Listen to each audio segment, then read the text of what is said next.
탯줄이 달려있는 갓난아기, 수녀와 신부의 키스, 그리고 화이트, 블랙, 옐로우라고 쓰여있는 세 개의 심장이 있습니다. 이것은 1990년대 그 유명했던 의류 브랜드 베네통의 광고입니다. 가장 짧은 시간에 가장 세계적으로 성장했던 베네통, 그들의 핵심 무기는 바로 이런 쇼킹 광고였습니다.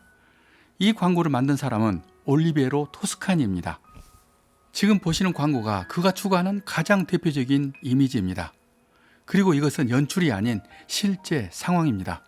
침대 위에서 죽어가는 남자 주위에 가족들이 모여 슬퍼하고 있습니다.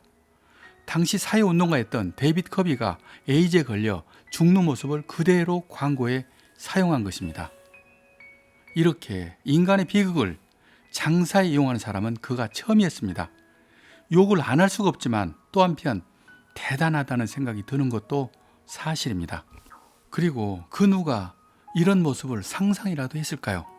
1년 후 1992년 신부와 수녀가 키스를 하고 있는 장면을 다음 광고로 내보냈습니다. 종교적인 금기까지 파기한 것입니다. 이 광고는 타는 불에 기름을 부은 것처럼 거센 반발이 일어나는 것은 당연한 순서였습니다. 그런데 그는 오히려 이 상황을 즐기고 여유롭기까지 했습니다.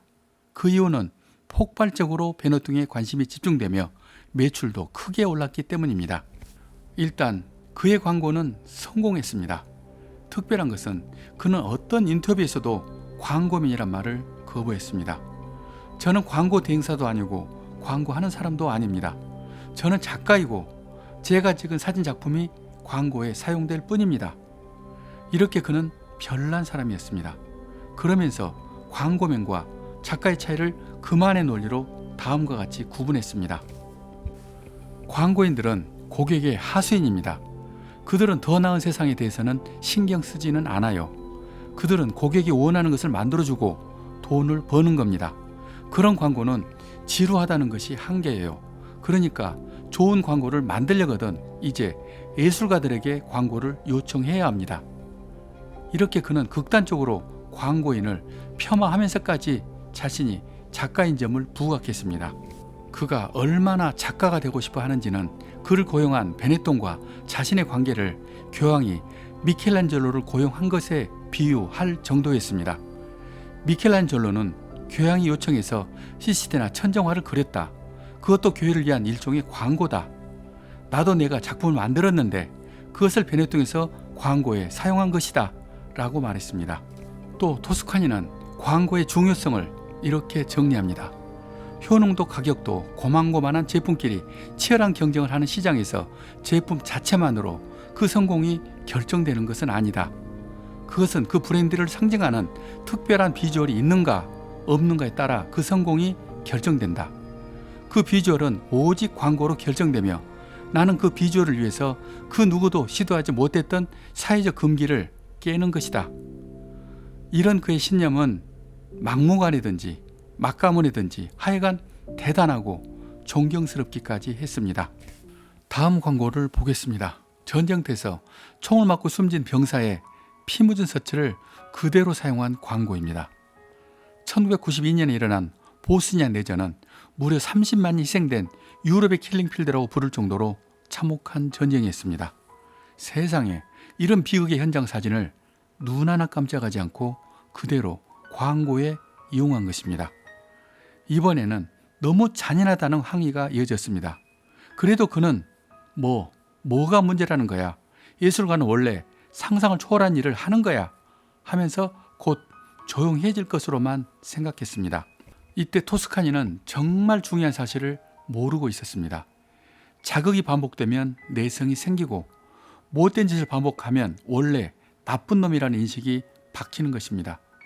그런 세월이 8년이 지나 2000년 1월 광고는 결정적이었습니다.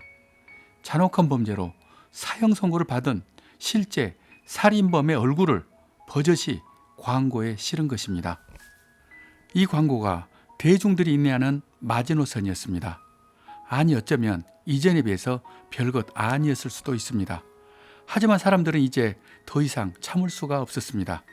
유례를 찾기 힘든 비난이 전 세계에서 일어나며 이제 베네통을 망하게 하자는 운동으로까지 번지게 됩니다. 마침내 토스카니는 짐 싸고 쫓겨나게 됩니다. 그렇게 말을 잘하는 토스카니는 이때 아무 말도 남기지 않았습니다. 이제 베네통 광고가 많이 얌전해졌지만 그래도 쇼킹 충격만큼은 포기하지 않았습니다. 2012년 서로 미워하지 말자라는 언헤이트 광고 시리즈입니다. 이명박과 김정일을 키스하게 만들고 오바마와 후진타오, 교황 베네딕토와 이슬람 지도자 아흐메드 모하메드 등 철천지 원수들을 강제로 키스시킨 광고를 연달아서 쏟아냈습니다. 물론 현실이 아니고 합성입니다. 이 기발한 언헤이트 캠페인은 국제 광고제에서 좋은 광고로 수상까지 하지만 베네통의 추락한 이미지가 달라지지는 않았습니다. 호박이 줄친다고 수박이 되지 않는 것처럼 한번 낙인 찍힌 인식은 문신처럼 지워지지 않았습니다. 여기까지가 한때 정말 잘 나가고 최고일 뻔하다가 지금은 목숨만 간신히 유지하고 있다는 의류 브랜드 베네통의 다큐멘터리 드라마였습니다. 그런데 지금 이런 베네통을 다시 살려보겠다고 설립자 루치아노 베네통과 토스카니가 돌아왔다고 합니다. 하지만 그들의 나이는 이미 80이 한참이나 넘었는데 더 이상 무엇을 할 수 있을까요? 저는 어쩌면 그가 기발한 수로 베네통을 다시 살릴 수도 있다고 생각하며 또 그러기를 바라고 있습니다. 그것은 그가 사용하는 마법의 전부가 기존의 가치나 틀을 깨고부터 생각하는 그 혁명적인 작가 정신을 근본으로 하기 때문입니다. 여기까지 저는 작가 이철이었습니다. 예술 제국의 길은 우리가 세계 정상으로 가는 가장 빠른 길입니다. 이 영상을 구독하시는 것은 그 길을 함께 가는 것입니다.